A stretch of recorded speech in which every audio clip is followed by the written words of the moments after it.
Mēs visi zinām, ka kristīgās nometnes spēj pozitīvi mainīt bērnu uzskatu un redzējumu uz dzīvi. Taču Latvijā darbojas tikai 5 kristīgie centri, kas gadā uztur 400 nometnes, tādējādi dodot iespēju 24 000 bērniem apmeklēt tās.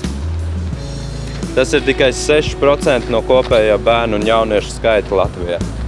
Šobrīd Latvijā nav īpaši daudz kristīgu nometņu centru, un tādēļ es domāju, ka tas ir ļoti, ļoti vērtīgi.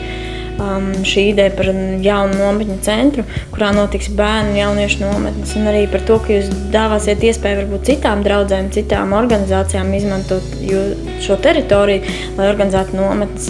Es zinu, ka daudz nekristīgu nometņu centru, iebraucot tajās vietās un rīkojot tur nometnes, ir tā garīga atmosfēra pavisam savādāka nekā, ja tu iebrauc nometņu centrā, kurā no pašiem pamatiem tur ir par to lūgts, tur ir ieliktas kristīgas tādas vērtības, un tur nelieto alkoholu, cigaretes un tam līdzīgi. Un pavisam, es esmu izjutusi, tā ir pavisam savādāka atmosfēra tur rīkot nometni. Tas ir daudz vieglāk, vienkāršāk un vienkārši Dieva klātbūtne ir jūtama. Lai vairāk bērnu un jauniešu varētu ņemt dalību nometnēs, piedzīvot Dievu un veiksmīgi pavadīt vasaru, ir nepieciešams veidot šādus nometņu centrus.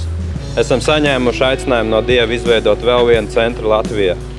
Draudzes Cerība, kuras paspārnē veidojam šo projektu, jau 14 gadus veiksmīgi veido nometnes, un 7 gadus draudzē darbojas bērnu dienas centrs.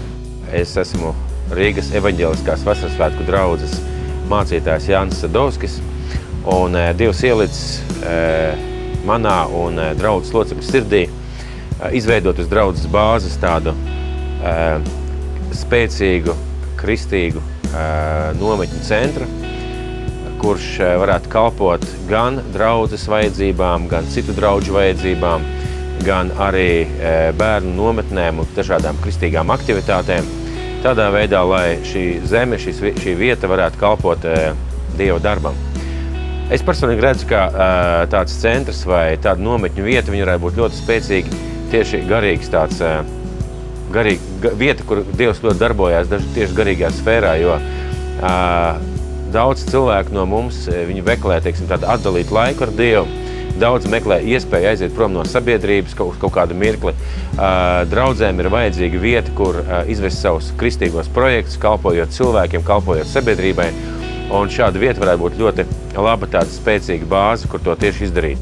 Veidojot kristīgos nometņu centrus, ir svarīgi 2 aspekti. Pirmais un pats svarīgākais ir dot iespēju bērniem un jauniešiem piedzīvot garīgās vērtības, ar ko Dievs var dot citu skatu uz dzīvi. Es esmu pētījis nometņu pieredzi dažādās konfesijās, un manu pārsteidz tas, ka, teiksim, tieši nometnēs notiek tas, kas notiek cilvēki neticīgos ņem līdzi, un viņi kļūst par kristiešu. Bet tas atkal ir atkarīgs no tā, kā šajā nometnē strādā.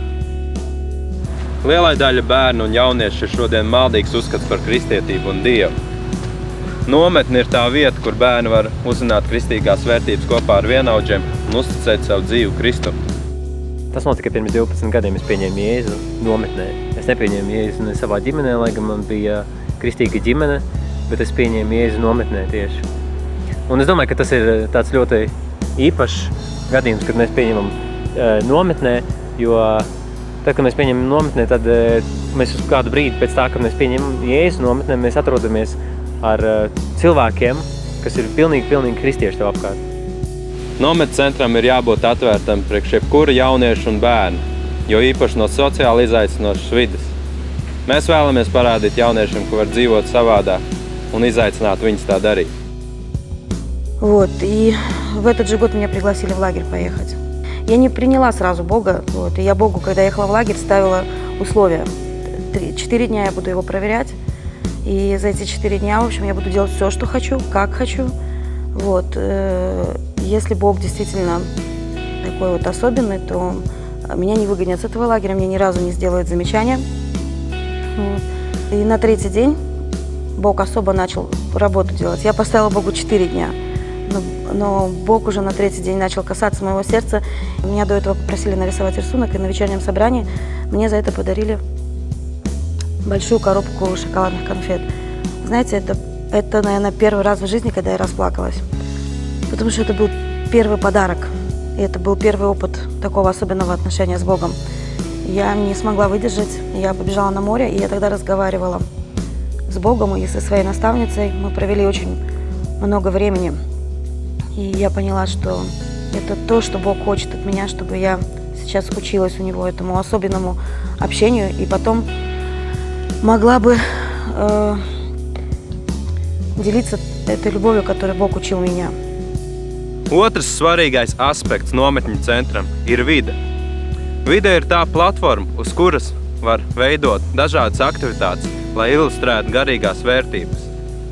Esot dabā un mācoties ar to sadzīvot, mēs varam iepazīt tās radītāju. Daudzi no mums ir izslāpuši un izsalkuši patiesībā būt dabā.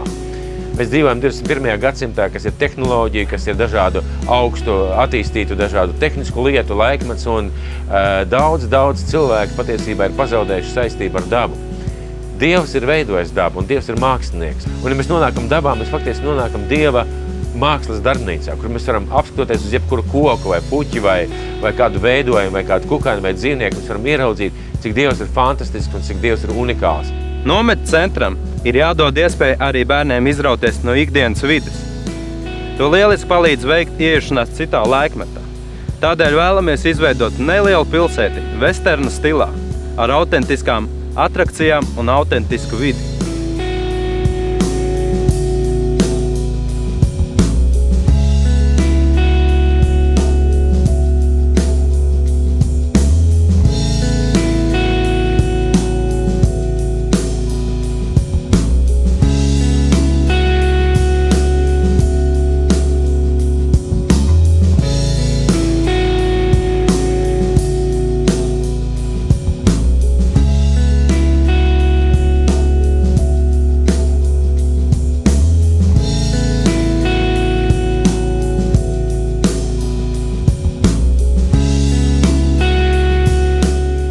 Bērni šodien daudz laika pavada pie TV un datora. Tas negatīvi ietekmē viņu fizisko un garīgo veselību.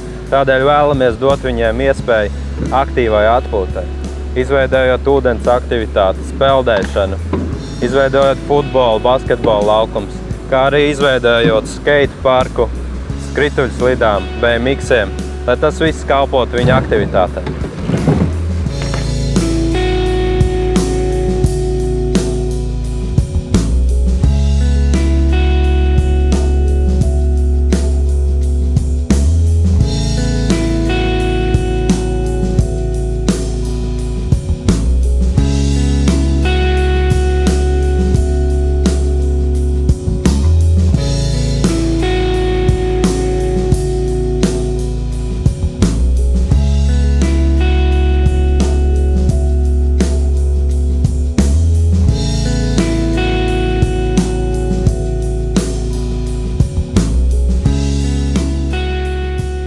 Ir jātiec darīt labas lietas un jādod iespēja jaunatnē piedzīvot Dievu.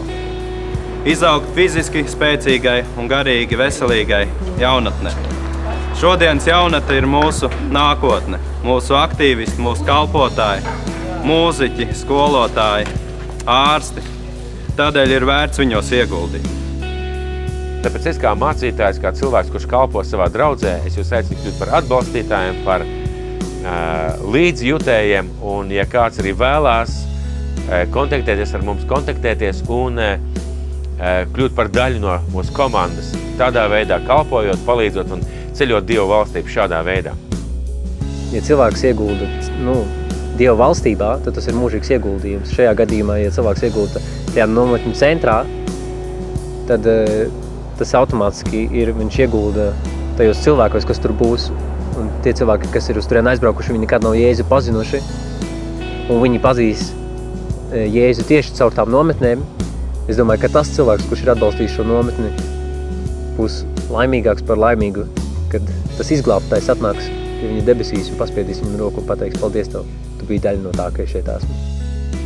Cilvēki var atbalstīt ar lūkšanām. Un tā, ka es to mēdzu teikt, vienmēr, ja Dievs ko liek sirdī darīt, to var noteikti darīt.